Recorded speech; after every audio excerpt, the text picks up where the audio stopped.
Le troisième jour de la dite formation était consacré à la restitution des travaux en plénière où 4 groupes étaient formés.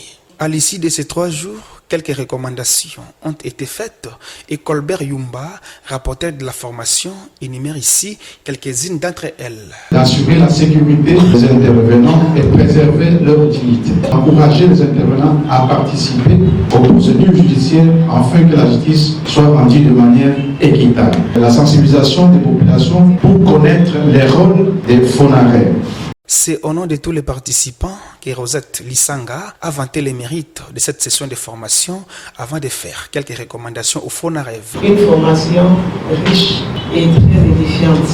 Dans le cadre professionnel de chacun d'entre nous, la mise à niveau est indispensable pour l'amélioration de notre rendement professionnel.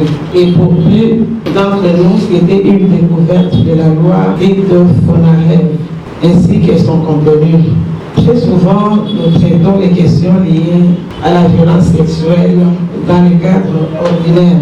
Mais la façon dont FONAREV aborde cette façon a des particularités. Nous proposons à FONAREV que pareille formation soit intensifiée. Gustave Massiala, directeur d'aide à l'accès à la justice au FONAREV, s'est dit émis de l'aboutissement irré de ces assises et l'assiduité des participants avant de signifier que les objectifs visés sont atteints. Il était essentiel que nous puissions échanger, vulgariser et sensibiliser à travers nos magistrats civils et militaires ainsi que nos avocats pour que nous soyons tous à la même page. À travers cette formation, vous témoignez, chers participants, que l'objectif a été largement atteint pour l'intérêt de la bonne administration de la justice en ce qui concerne la sensibilisation sur la loi fixant les principes fondamentaux relatifs à la réparation et à la protection des victimes de violences sexuelles liées au conflit et des victimes de crimes contre la paix et la sécurité de l'humanité. À toutes les victimes de la province de Tchopo visées par la loi sur les réparations, de s'approprier de ces processus et de coopérer dans toutes les étapes qui sont prévues parce que FONAREV n'atteindra ses objectifs que dans la mesure où toutes ces victimes se diront satisfaites, plus jamais ça a baissé.